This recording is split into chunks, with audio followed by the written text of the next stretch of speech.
नमस्कार दोस्तों, तो स्वागत है आपका अपने द बीस्ट फैक्ट चैनल पे। तो आज हम किसी फैक्ट के बारे में बात नहीं करने वाले हैं, ना ही मैं आपको कुछ अलग से कुछ अनोखी चीजें बताने वाला हूं, जैसा कि मैं हर वीडियो में आपको कुछ फैक्ट्स रिलेटेड बताता रहता हूं। तो आज हम बात करेंगे एकेटी और उसके एग्जाम्स के बारे में। जो एग्जाम्स होते हैं हमारे हर सेमेस्टर, चाहे वो first year, second year, third year या फोर्थ ईयर के हों, या वो चाहे एमबीए या एमटेक के स्टूडेंट्स हो। तो यार सिंपल सी और सारी बात एक ही है कि एकेटी एग्जाम्स करवाना चाहता है और बच्चे एग्जाम्स देना नहीं चाहते। इसके पीछे बहुत बड़ा रीजन है और बहुत सारी बातें हैं। तो पहली बात तो ये कि एकेटीयू ने कहा कि अभी कोई भी एकेटीयू स्टूडेंट कोरोना पॉजिटिव नहीं है, तो हम एग्जाम कराने के बारे में सोच सकते हैं। तो क्या एकेटीयू ने ये सोचा कि कोई भी स्टूडेंट कोरोना पॉजिटिव क्यों नहीं है? सिंपल सी बात है यार, क्योंकि सारे इस समय अपने घर पे हैं, कोई बाहर नहीं निकल रहा है, सारे अपने फैमिली मेंबर के साथ हैं। तो कहां से होगा कोई एकेटीयू कोरोना पॉजिटिव? अब वो क्या करना चाहते हैं, वो एग्जाम देना चाहते हैं, बच्चों को बुलाना चाहते हैं। अब बच्चे किसी एक जगह तो बैठे नहीं है कि हर कॉलेज के बगल में हर स्टूडेंट है, ऐसा तो है नहीं। बच्चे दूर दूर से हैं, कोई यूपी से है, कोई बिहार से है, कोई उत्तराखंड से है, कोई एमपी से है। तो यार बहुत दूर दूर से बच्चे हैं। अब अगर बच्चे वहां से आना स्टार्ट करते हैं तो एक दिन में तो पहले वो पहुंचने वाले नहीं है, उनको आने के लिए बहुत सारी प्लानिंग करनी पड़ेगी, बहुत सारी चीजें करनी पड़ेंगी। और एक सिंपल सी बात बताइए यार, जब पूरे देश में 500 कोरोना केसेस थे तब तो सारे स्कूल, कॉलेज, एग्जाम्स सब रद्द कर दिए गए, कोई भी एग्जाम्स नहीं, कुछ भी नहीं।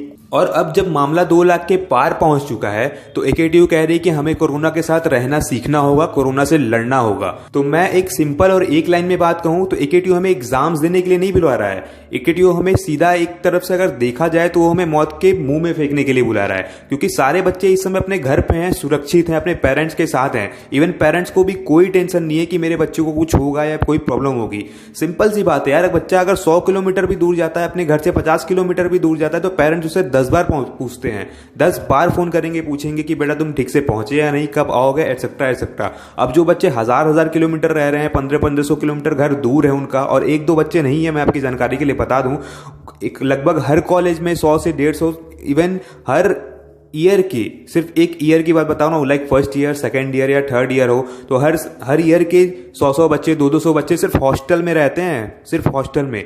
तो अगर पूरा देखा जाए हॉस्टलर को तो 400, 500, 800 तक हर हॉस्टल में बच्चे रहते हैं। तो अगर वो अब हर जगह से आना स्टार्ट करेंगे, जो कि किसी एक जगह से नहीं है, और वो वहां से हैं जहां कोरोना के मामले और ज्यादा हैं, जैसे यूपी से, बिहार से, एमपी से, इन जगहों पे मामले और बढ़ते जा रहे हैं दिन पर दिन। तो ऐसे वक्त में अब जब बच्चों को वहां से बुलाया जाएगा, और वो भी किस लिए बुलाया जाएगा यार, मतलब आओ तुम रट के एग्जाम दे के जाओ, क्योंकि ना पढ़ाई हुई है, ना लेक्चर्स ढंग से लिए गए हैं। ऑनलाइन क्लास की बात करते हैं तो मैक्सिमम ये फेल रहा है, ये पूरी तरह फेल रहा है। क्यों फेल रहा है? क्योंकि गांव में जितने भी बच्चे हैं, गांव साइड जितने बच्चे हैं, इवन उनका नेट कनेक्शन अच्छा नहीं है, नेट स्पीड अच्छा नहीं है, तो उसकी वजह से उन्हें, अब ऐसा तो है नहीं ना सिर्फ आप वो जूम क्लासेस करवा रहे हैं या कर रहे हैं तो आप सिर्फ देख के समझ जाओगे, इसमें आवाज की तो जरूरत पड़ती है। तो वॉइस आगे पीछे होने के कारण और बहुत सारी छोटी छोटी चीजें हैं यार, इसकी वजह से बच्चों को प्रॉब्लम हुई है।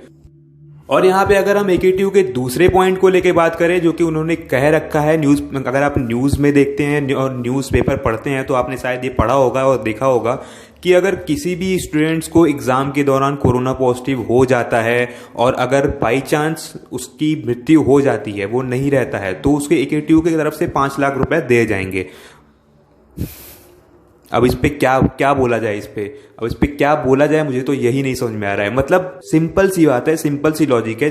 जो माँ बाप अपने बच्चों को 10 से 15 लाख रुपया लगा के बीटेक करा रहे हैं, एमबीए करा रहे हैं, एमटेक करा रहे हैं, अब आप बोलोगे 10 से 15 लाख कैसे? एकेटीयू वगैरह बीटेक कर रहे हो तो मैक्सिमम आपका 5 लाख या 6 लाख लगता है। तो जो हॉस्टल में रहते हैं उनका खर्चा, जो आते जाते हैं उनका खर्चा, या छोटी छोटी बहुत सारी चीजें जोड़ लोगे तो 10-12 लाख जाएगा ही जाएगा। ठीक है, तो अगर कोई पेरेंट्स अपने बच्चे को बीटेक कराने में या एमबीए कराने में या एमटेक कराने में 5-6 लाख, 10 लाख, 15 लाख तक खर्चा कर रहा है, तो आप पहली बात तो ये कि आप उसको 5 लाख देके क्या करोगे? साबित क्या करना चाहते हो आप उसको 5 लाख देने के बाद, जब उसका कोई बच्चा ही नहीं है? और दूसरी बात ये, बाई चांस भगवान ना करे ऐसा किसी के साथ हो, लेकिन फिर भी यार किसी एक सिक्के के 2 पहलू हैं, तो हम किसी एक को नहीं देख सकते, और अगर हम एक को देख रहे हैं तो हमसे बड़ा बेवकूफ कोई नहीं है। तो मान लीजिए किसी पेरेंट्स के एक बच्चे हैं, बस बहुत सारे ऐसे पेरेंट्स जिनके एक बच्चे हों और वो एग्जाम्स देने जा रहा है, फिर चाहे वो फर्स्ट ईयर का हो चाहे वो फोर्थ ईयर का हो, कोरोना सबके लिए एक है, फर्स्ट ईयर और फोर्थ ईयर में वो कोई डिफरेंस नहीं करेगा। पहली बात तो ये, जैसा कि फोर्थ ईयर को भी लेके यहाँ प्रॉब्लम चल रही है कि फोर्थ ईयर वालों के सिर्फ एग्जाम्स होंगे, उनको बुलाया जाएगा और एक्सेट्रा एक्सेट्रा, और रिकेटिव ऐसा दावा कर रहा है कि उनकी तरफ से सारी तैयारियां कर ली गई हैं, सब कुछ सुरक्षित होगा। तो क्या कितना सुरक्षित होगा यार, ये सबको पता है, ये एक फैक्ट ही समझ लो आप कि क्या कहाँ कितना सुरक्षित होगा, कौन कहाँ कितना किसका ध्यान रखेगा। और पहली बात तो ये कि लोग, अब सारे बच्चे तो कॉलेज में रहेंगे नहीं, कि जहाँ एग्जाम सेंटर हो रहा है एक हफ्ते या 2 हफ्ते के लिए, जितने दिन भी एग्जाम होगा उनको अपने घर तो जाना ही पड़ेगा, यार वो जहाँ भी रहना है आना ही पड़ेगा, रास्ते में से तो आना ही पड़ेगा। तो किसी बात पे कोई मुहर तो लगा नहीं हुआ है कि आप रास्ते में आ रहे हैं तो उनको कोरोना नहीं है, या आपको पता तो चल नहीं जाएगा कि हाँ ये सही इंसान है या ये नहीं है। तो ये सारी चीज़ें हैं। और बाई चांस किसी पेरेंट्स का एक बच्चा है और उस बच्चे को कुछ हो जाता है, तो वो 5 लाख रुपए आपका लेके करेंगे क्या? पहले तो आप ये बताइए, इस सवाल का जवाब दीजिए। मतलब जो पेरेंट्स 10-15 लाख अपने बच्चे के पीछे लगा सकता है, इवन और लगा सकता है अगर जरूरत हो, तो आप 5 लाख देके साबित क्या करना चाहते हैं? तो यार ये मेरे ख्याल से एक रिस्क वाला काम है, कोई मतलब नहीं है इस बात का। आपको एग्जाम्स लेने हैं, आप ऑनलाइन लीजिए, ऑनलाइन करा सकते हैं, ऑनलाइन कराइए। वरना यार एग्जाम्स तो देखा जाए तो हम फर्स्ट सेकंड थर्ड जब से पैदा हुए तब से तो एग्जाम्स ही देते जा रहे हैं। जब फर्स्ट में थे तो फर्स्ट का एग्जाम जरूरी था, सेकंड में थे तो सेकंड का एग्जाम बहुत इंपॉर्टेंट था। जो यार जिंदगी से ज्यादा कुछ इंपॉर्टेंट नहीं, कहने का मतलब ये। तो सब मिला जुला के सिंपल सी बात यही है, बच्चे चाहे कॉलेज के पास के हो या कॉलेज से 1000 किलोमीटर दूर के, अगर वो आएंगे एग्जाम्स देने, तो यार इस वक्त जो मामला चल रहा है, स्थिति चल रही है, उसको देखते हुए मैं कह रहा हूं, अगर वो आएंगे, दूर दूर से बच्चे आएंगे, अब एग्जाम्स लेंगे, अगर आप पेपर एग्जाम्स ले रहे हैं तो बच्चे अब घर बैठे तो दे नहीं सकते हैं क्योंकि आप ऑनलाइन ले नहीं रहे हैं। तो यार फिर तो बहुत प्रॉब्लम हो जाएगी, और बहुत ज्यादा प्रॉब्लम हो जाएगी, जिसका AKTU बाद में पछतावा भी करेगा।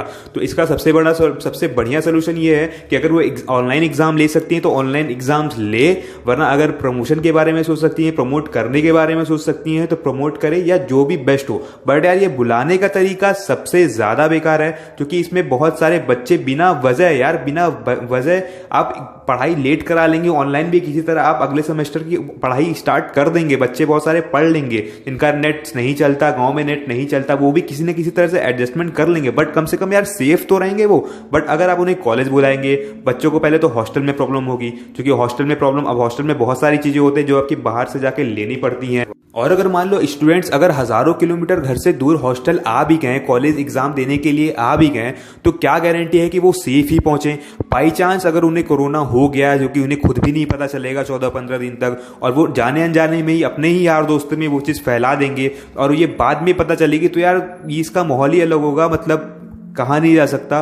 तो फिर तो वो तो वैसे भी अपना एग्जाम नहीं दे पाएंगे। और यार बहुत सारी यूनिवर्सिटीज हैं जिन्होंने अपना बच्चों को, अपने फर्स्ट ईयर हो चाहे फोर्थ ईयर हो, डजंट मैटर, उन्होंने अपने बच्चों को प्रमोट किया है, जो कि उनके लिए बच्चों की जिंदगी ज्यादा इंपॉर्टेंट है। कोई मतलब नहीं है इस एग्जाम का, अगर कोई बच्चा ही नहीं रह गया तो क्या मतलब है उसकी डिग्री का, अगर वो बाई चांस नहीं रहा है, उसके साथ बहुत सारी प्रॉब्लम हो गई। यार देखो, कहने का सिंपल सा मतलब ये है, अगर किसी एक भी बच्चे को कोरोना हो गया तो सिर्फ यार वही परेशान नहीं होगा, उसका पूरा घर परेशान होगा, उसके माता पिता सबसे ज्यादा परेशान होंगे इस चीज को लेके।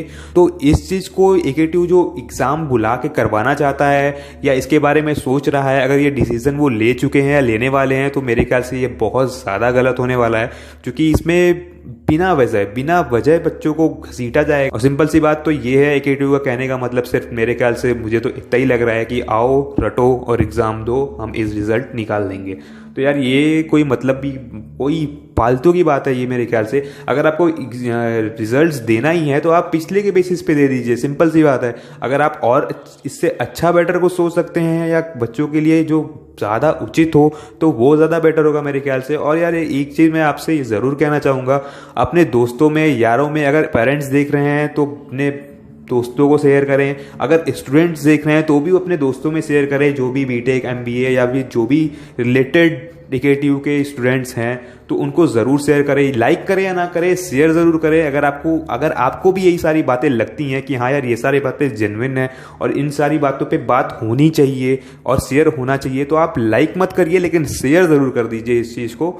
और बाकी यार आपको ऐसी अच्छी वीडियोस मिलती रहेंगी और फैक्ट से रिलेटेड, तो अच्छा लगे तो चैनल को सब्सक्राइब करके ज़रूर जाइएगा और शेयर ज़रूर करिएगा।